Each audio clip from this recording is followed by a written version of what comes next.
Yo, what's up, Lazy Crew? So today we're gonna be talking about something. It's kind of splitting, I guess, the Avatar community for a little bit. So we've been seeing the Korra versus Aang talks, and we definitely wanted to go ahead and dip our hand in that. We were on the brink of brand new Avatar coming in, and one of the things that we saw was this discussion between Aang and Korra.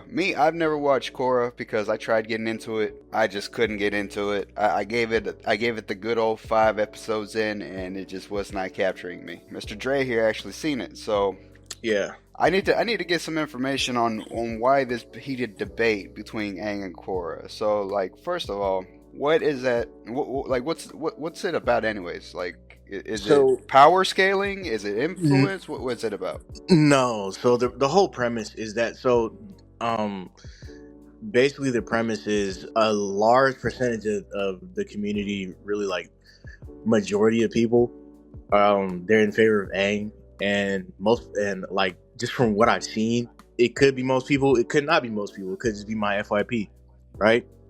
But a lot Hmm. of people do not mess with Korra.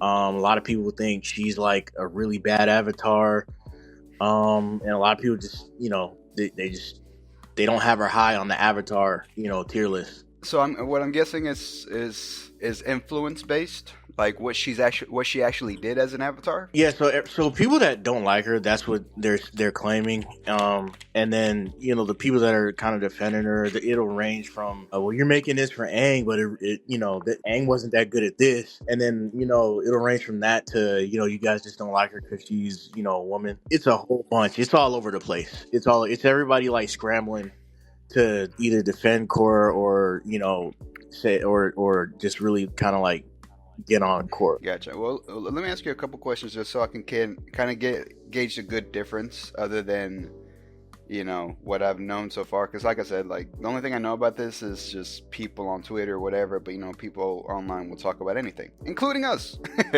So let's go into like the difference in their origins. So I know that Aang was he was an airbender. That Yeah. was his origin, right? That was Yeah. his origin, and Origin. Korra is origin. Origin. I will. Well, guess what? I'm gonna say origin for the rest of the fucking video, you Oh my jackass. god.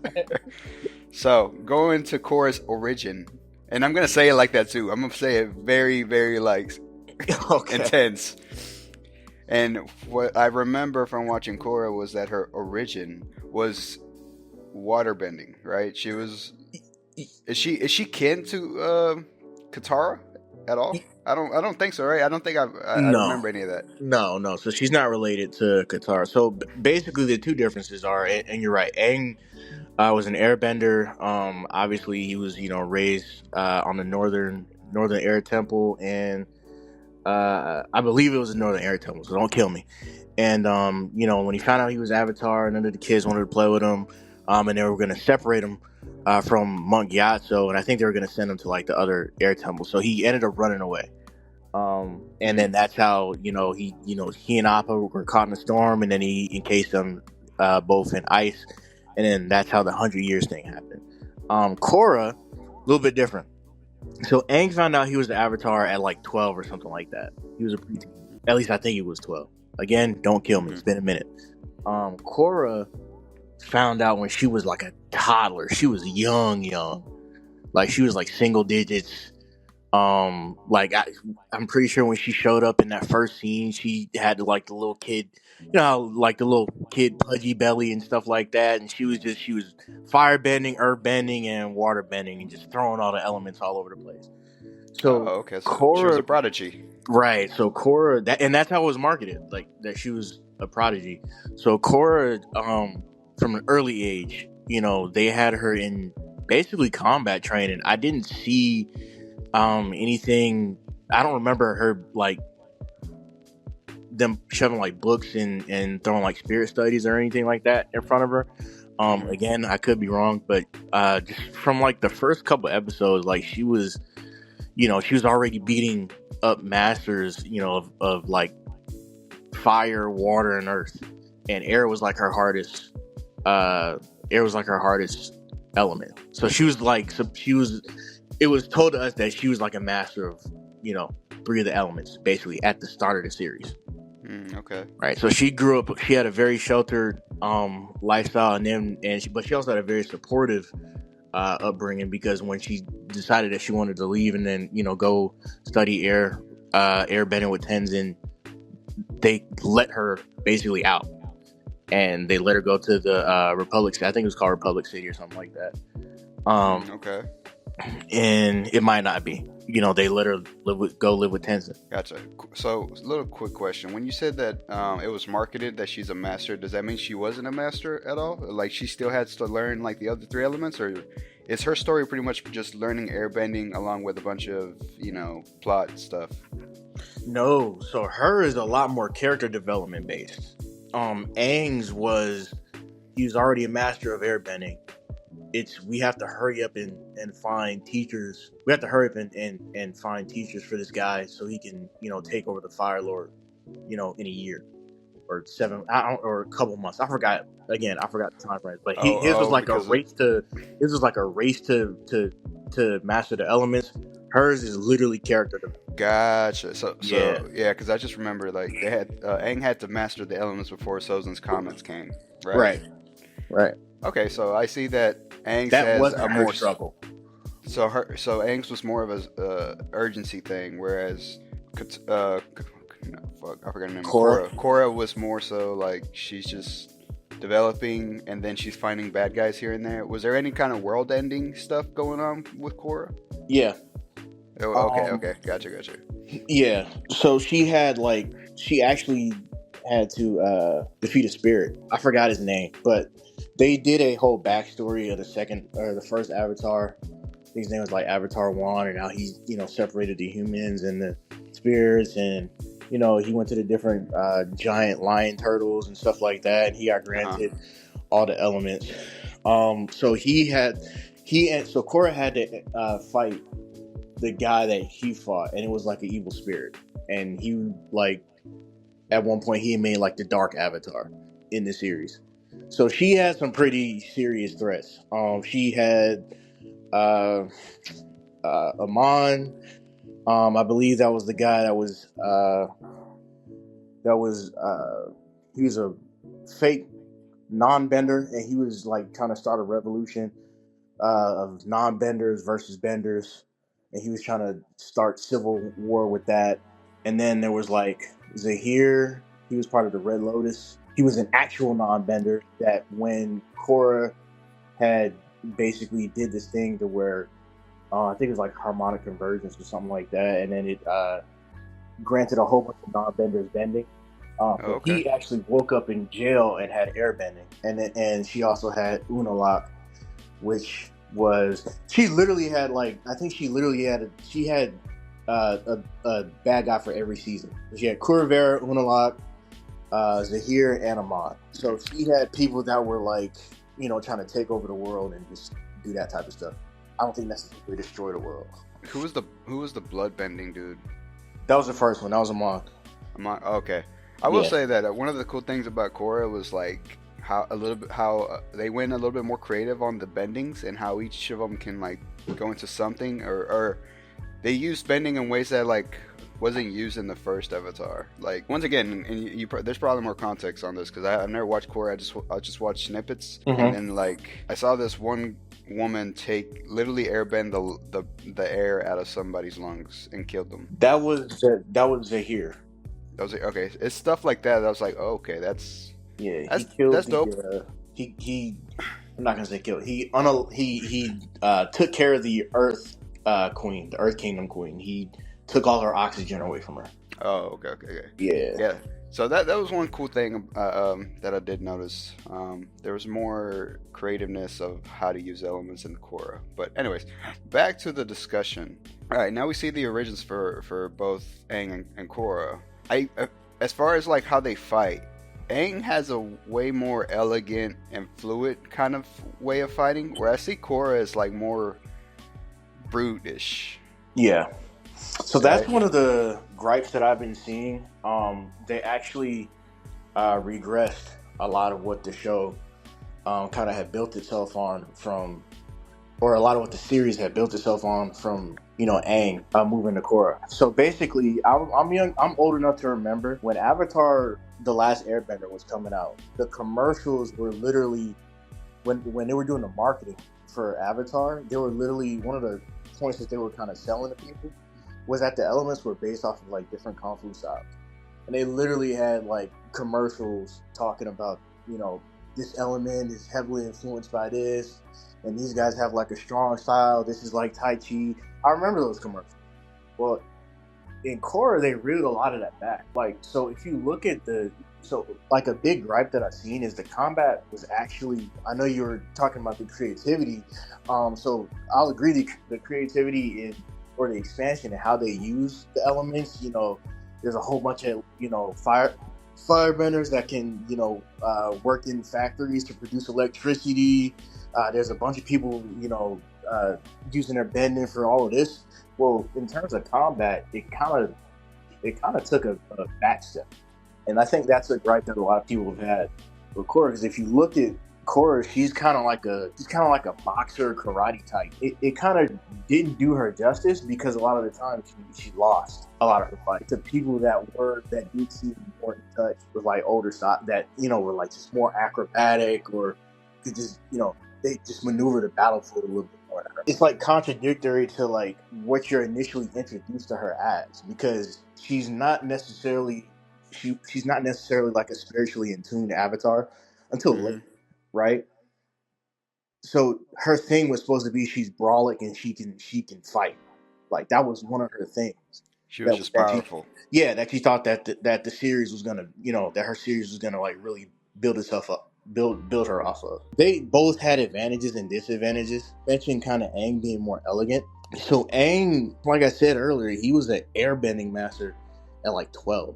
And by the time that he was, starting to kind of move on his avatar journey, he was the only one in the world that knew airbending. Not many people, like, people talk about how Aang really didn't lose fights. Well, it's like, yeah, he was like an airbender. He was a master at like the element that nobody left living had experience against, because the nomads were dead for 100 years. You know what I'm saying?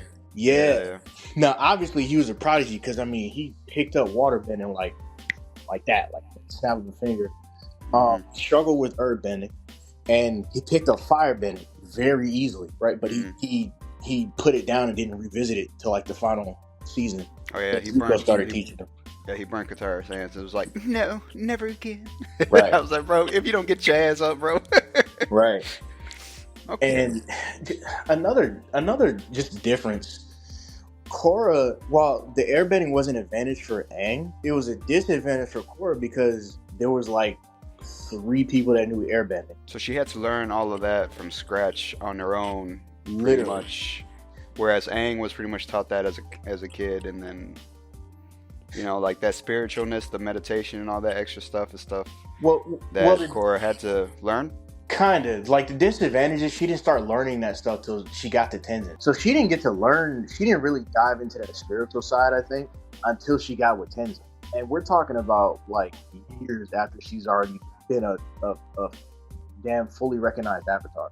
You see what I'm saying? So, all right. So I'm getting the differences between their fighting styles, between their characters and like their origins. So, I guess I'm still kind of not understanding what made Korra worse avatar than Aang did. Like, what did she do or what did she not do? Like, because I do remember Roku, like Avatar Roku was highly praised, but that motherfucker fucked up. Yeah. That motherfucker could have stopped the 100-year war, but he didn't because he wanted to fucking sing F is for friends who do stuff together with fucking, who was it? Sozin? Yeah. Yeah, and like, he died. And he's like, here, Aang, I died, I failed, I was indecisive. You got it, bro. Yeah. So the biggest thing and this is what really sparked the conversation. So the biggest thing is how she left. Is basically Avatar Pavi's the new Earthbender. I think her name is gonna be Pavi. Is her origin. So basically, the Avatar is now known as the Destroyer because what Korra did was she left the spirit realm open.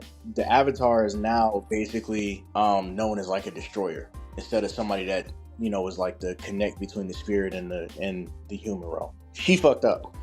So wait, real quick. Mhm. So why is leaving the spirit realm open bad? You remember that code, that face stealer nigga? Yeah, Oh, so niggas like that walking around doesn't really seem like a carnival. Doesn't really seem ah, like that. I see. Okay, It so she doesn't pretty really she seem. It doesn't really seem like gotcha. something I like to live next to. Yeah, so she all right, so she turned the Avatar world into a fucking like a berserk or a solo leveling kind of thing where like she opened the gates and then monsters can creep through and shit. That's what the assumption is for everybody, and then also just the other stuff. Like she destroyed the link between the past avatars, so the only person that this new avatar is going to be able to talk to. You know how Aang could talk to all the past avatars? She kind of destroyed that. So the So only one she she's going to be able to talk to is it's Korra. Korra. Wow. Okay. Yeah, and Korra is already not seen as the avatar that made good decisions because she was very brash. She was quick to, she was hot headed. Hmm. Um, she was hard headed, and she was a know-it-all. Which, this is kind of my biggest.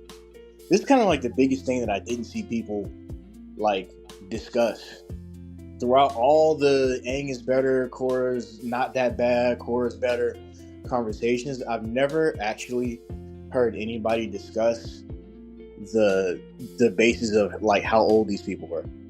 Like Korra is a teenager. I don't think she's supposed to be well liked, right? Like as an adult, most teenagers Right. aren't like. What do you know What do you know teenagers to be? Rebellious, highly emotional. Teen Titans.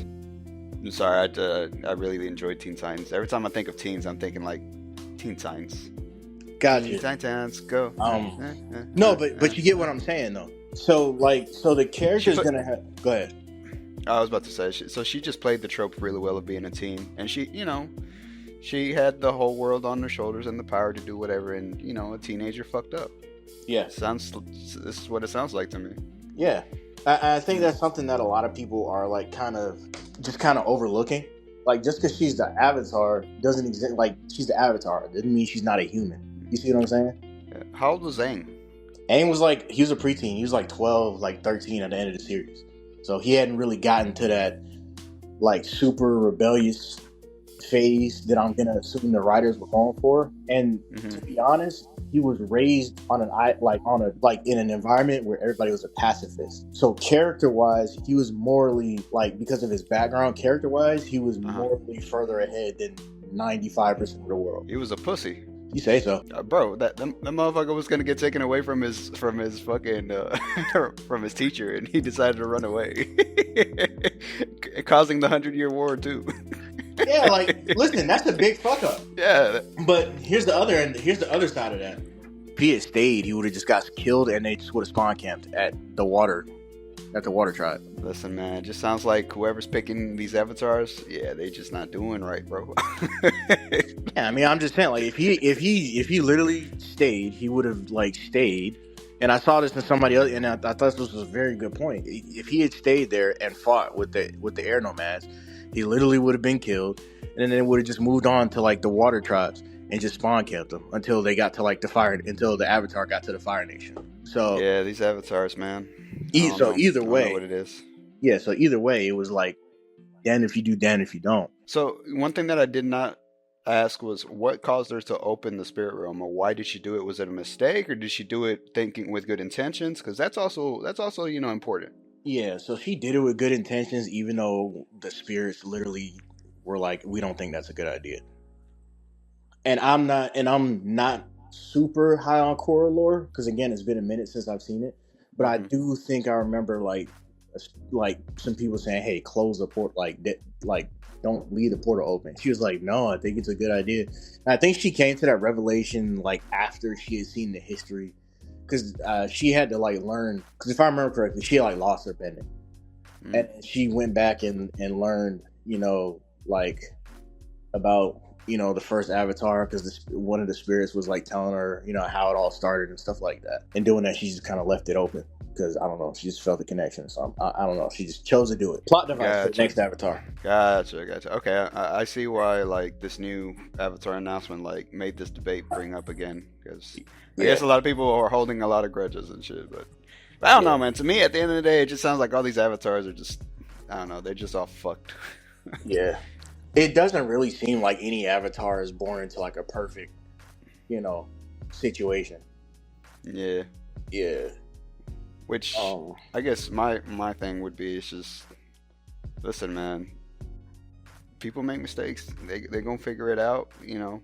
I mean, I'm actually excited to see what this new avatar is gonna do, uh, and what kind of world it is. If anything, I think an avatar fighting a wasteland of monsters sounds way more. And this is probably just me because I'm a huge Berserk fan and shit like that. Mhm. But an avatar fighting a shitload of spirit monsters or whatever in the wasteland, trying to close things up, sounds interesting to me. So I'll give Korra 10 points for that. Yeah. At the end of the day, I mean, I think people should just be content to enjoy whichever like character they want to enjoy. And at the end of the day, whether you because the characters are not all equal in literature. So, whether a character is quote unquote seen as worse or better in a community, it really shouldn't matter if you like the character. Like, if you like the character because you feel like there was some intense character development, some character growth, or they were just like just overwhelmingly powerful being, and this isn't in regards to either of Korra or Aang, just in general. Or if you feel like you like the character because they're seriously flawed, or the opposite, whatever. Just enjoy the character. Like it's okay. Just enjoy the character. One of my favorite characters is Sanji. Right? I'm not even a One Piece guy, but I thoroughly enjoyed Sanji. Right? Because when he first showed up, he had his hands in his pocket. I thought it was cool. He had an excuse not to use his hands because, like, a chef never uses their hands, on the battlefield and all that cool stuff. Yeah. But it's frustrating because, like, in video games, the nigga, like, I can't pick him, because somebody will just pick, like, a woman or something like that, and he can't hit women, right? Like, so characters are just characters are, like, but at the end of the day, I respect the principle. But characters are characters. If you enjoy a character, just enjoy the character. Flawed, not flawed, whatever. Some people like Anakin, some people like Luke, is what it is. Some people like Vader. So some people like Palpatine.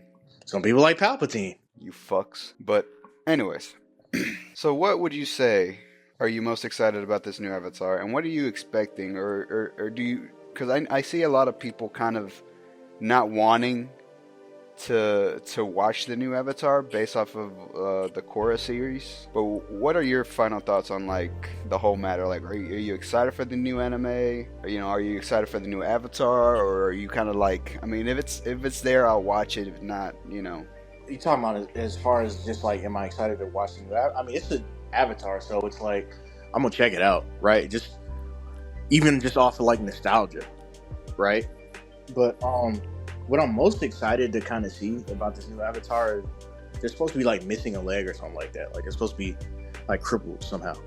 Really? So yeah, so I can't wait to see how they incorporate that into the series, and like how the Avatar, like, I'm assuming since it's like an Earthbender, they're gonna have like an Earth leg or something like that. Because we've seen other characters do that. There was the lady in the Red Lotus that didn't have arms, and she just used like octopus arms with water, right? So that's kind of new. So I'm kind of interested to see, is she gonna have like a metal prosthetic? Like, how are we doing that? How's she gonna move around? How's she gonna fight and all this other stuff? Does she know she's the Avatar? Like, all of that stuff. So I'm interested. I'm genuinely interested in the character to see how they kind of utilize that. Yeah. I'm not gonna lie. I hope they're in a wheelchair and then they fly around, and then the X-Men theme song plays while they fly.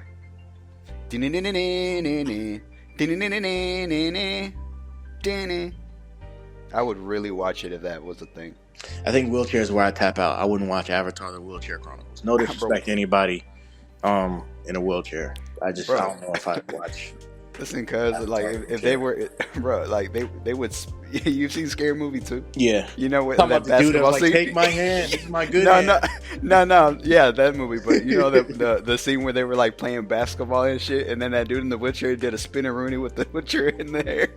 Yeah. Like I want to see that. Yeah, all right. Well, Lazy, I think this is a good place to wrap it up. Listen, let us know your thoughts. Aang versus Korra. Tell us who you feel is better. Tell us if you really don't care, if you think that the whole discourse is stupid. Let us know. And if you liked the video, if you like what you saw, what you heard, like, comment, share, subscribe. Listen, man, we're on the road to 200. Let's get us there. Yes, sir. Yes, sir. Real quick question: Is there an announcer?